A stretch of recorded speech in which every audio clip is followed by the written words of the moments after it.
इस वीडियो को कमजोर दिल वाले लोग ना देखें। ये तस्वीर देख रहे हैं आप, इस लड़की का नाम है साक्षी, उम्र महज 16 साल, दिल्ली की रहने वाली। और अब इस तस्वीर को देखिए, इस लड़के का नाम है साहिल खान, उम्र 20 साल। और साहिल ने भरे बाजार में साक्षी को एक नहीं, दो नहीं, तीन नहीं, बल्कि 16 बार चाकुओं से गोद डाला। जी हां, यह घटना है दिल्ली के शाहबाद डेरी की। साक्षी मार्केट से घर आ रही होती है। इसी बीच साहिल साक्षी को पकड़ लेता है और फिर उसको दीवार के सहारे लगाकर तब तक चाकुओं से वार करता है जब तक साक्षी की जान नहीं निकल जाती। 16 बार धारदार चाकू से भरे बाजार में साक्षी के ऊपर वार करता है। पेट पे, गर्दन पे, सर पे, हर जगह जख्म दिए उसने। और इसके बाद भी इसका मन नहीं भरता। उसके बाद बगल में पड़ी एक सिल्ली साक्षी के सर पर देके मारता है, और वो भी 6 बार। 6 बार लगातार साक्षी के सर पर तब तक वार करता है उस सिल्ली से जब तक साक्षी का सर फट नहीं जाता।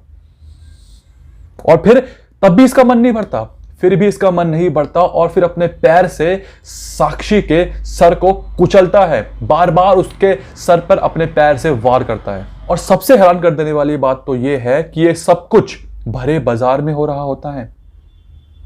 करीब 16 लोग गुजरते हैं इस पूरी वारदात होते वक्त उस जगह से, लेकिन मजाल है एक भी आकर साक्षी की मदद कर सके। एक लड़का आता है, साहिल का हाथ पकड़ने की कोशिश करता है, लेकिन साहिल उसका हाथ झड़क देता है और फिर वो लड़का वहां से भाग जाता है। 45 मिनट तक साक्षी की लाश उस जगह पर पड़ी होती है, कोई उस लाश के करीब नहीं आता। फिर पुलिस आती है, और जब तक पुलिस आती है तब तक तो साक्षी मर चुकी होती है। फिर साक्षी की बॉडी को पोस्टमार्टम के लिए भेज दिया जाता है, और जब पोस्टमार्टम रिपोर्ट आती है तो उसमें डॉक्टर्स बताते हैं कि 16 जगह जख्म दिया है, 16 बार साक्षी के बदन पर वार किया है, और सर पर गहरे जख्म थे। सर पूरा फट चुका था क्योंकि 6 बार एक बड़े सिल्ली से उसके सर पर वार किया गया था। उसके सर को कुचल दिया गया था, तहस नहस कर दिया था। कोई बचाने नहीं आया। साहिल अकेला था, उसके साथ कोई लोग नहीं थे। वो अकेला साक्षी पे हमला कर रहा था, और एक भी शख्स साहिल को रोका नहीं। कोई नहीं आया बीच में।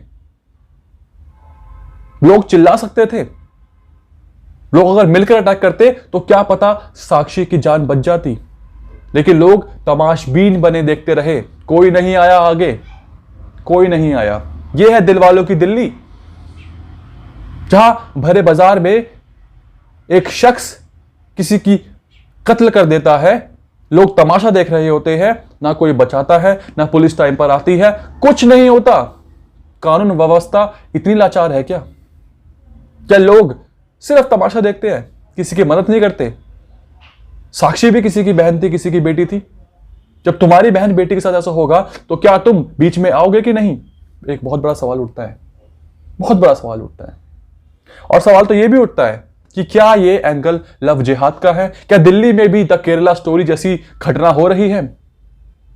क्योंकि जब साहिल को पकड़ा गया, साहिल कत्ल करने के बाद अपना हथियार रोहिणी में एक जगह पर छोड़ देता है। उसके बाद सीधे बस पकड़ता है बुलंदशहर की।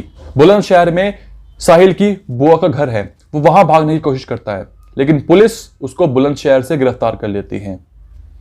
साहिल के घर में उसके माता पिता है और उसकी 3 बहनें हैं। पिता का नाम सरफराज है और वो एक कारपेंटर का काम करते हैं। सवाल ये उठता है कि आखिर साहिल के हाथ में कलावा कर क्या रहा था?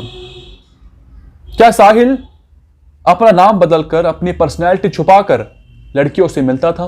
क्या उसने अपना मजहब छुपाया था? उसकी तस्वीर भी आई है जिसमें उसने गले में रुद्राक्ष की माला भी पहन रखी है। क्या वो अपनी आइडेंटिटी छुपाता था? क्योंकि जो बात निकल के सामने आ रही है उसमें यह बताया गया कि साक्षी और साहिल एक दूसरे को करीब 3 साल से जानते थे, उनके बीच में दोस्ती थी। लेकिन जब साक्षी को साहिल के बारे में कुछ चीजें पता लगी तो साक्षी साहिल से दूरी बनाना चाहती थी, और यह बात साहिल को बिल्कुल भी रास नहीं आई। इस पूरे हत्याकांड से एक दिन पहले वो दुकान से एक धारदार हथियार लेके आता है, एक चाकू लेके आता है, और फिर उसके अगले दिन ही साक्षी को अकेला देखकर भरे बाजार में उसका कत्ल कर देता है। कहां गए वो लोग जो बोल रहे थे द केरला स्टोरी फेक है? कहां गए वो लोग जो बोल रहे थे केरला स्टोरी में प्रोपेगेंडा है? ये घटना तो आपके सामने हुई है ना दिल्ली में। सीसीटीवी फुटेज है, वो फुटेज में यहां पे दिखा भी नहीं सकता, वो इतनी ज्यादा रूह कपा देने वाली है कि वो नहीं दिखा सकता मैं आपको। वो डिलीट हो जाएगी, उसको हटा दिया जाएगा, क्योंकि वो बहुत ही आत्मा को झंझोर कर देने वाली वीडियो है।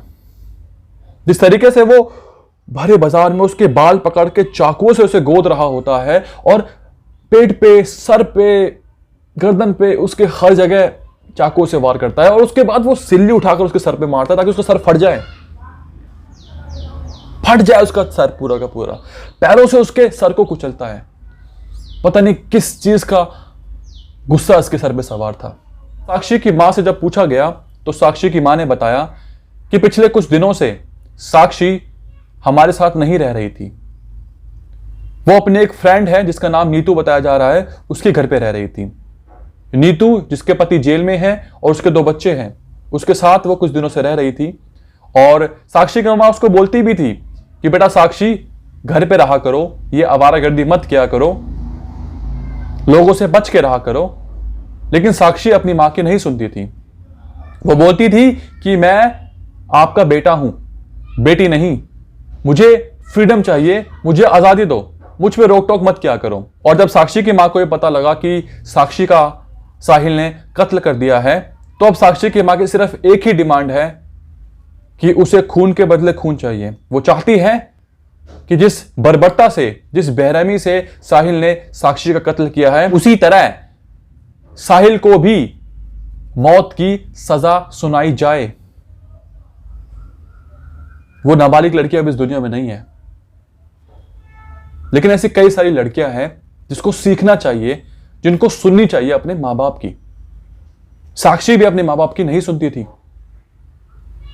मां बोलती थी कि घर पे रहा करो, आवारागर्दी मत क्या करो, किसी और के घर पे मत रुका करो, लेकिन साक्षी नहीं सुनती थी। क्या पता अगर साक्षी ने अपने मां बाप की सुनी होती, अगर साक्षी ने साहिल से दोस्ती नहीं करी होती, तो क्या पता आज वो जिंदा होती। श्रद्धा आफ्ताब केस को अभी 1 साल भी नहीं हुआ कि अब साहिल और साक्षी का केस सामने आ गया। इससे पहले निकिता का केस भी सामने आया था। ऐसे कई केस होते रहते हैं, लेकिन किसी के सर में बात घुसती नहीं है। कब तक और बेटियां, कब तक ऐसे कत्ल होंगे, कब तक ये जिहाद फैलेगा, आखिर कब तक? सवाल उठता है। सवाल पुलिस पर भी उठता है कि क्या कानून व्यवस्था इतनी लाचार है? क्या अपराधियों के सर पर बिल्कुल भी डर नहीं है पुलिस का, कानून व्यवस्था का, कि वो सरेआम भरे बाजार में घटनाक्रम को अंजाम दे रहे हैं? सवाल उठता है वहां से गुजरते हुए उन लोगों के ऊपर भी, क्या वो लोग इतने पत्थर दिल हैं कि एक बेटी की जान नहीं बचा सके? क्या एक अकेले साहिल को इतने सारे लोग मिलकर रोक नहीं सके? अरे रोकना तो बहुत दूर की बात है, लोग तो गुजर रहे थे, ऐसा लग रहा था जैसे ये एक नॉर्मल दिन है, कुछ नया नहीं हो रहा, ऐसा तो होता रहता है। ऐसे ही रिएक्शन थे लोगों के। वो वीडियो में यहां पे दिखा नहीं सकता, वो गाइडलाइंस के खिलाफ है। लेकिन आप लोगों से मैं विनती करूंगा कि अपनी आवाज उठाइए, इस वीडियो को शेयर कीजिए ताकि बाकी लोगों तक ये वीडियो पहुंचे और लोग जागरूक बने, ताकि और किसी साक्षी की जान ना जाए। आप सभी का धन्यवाद।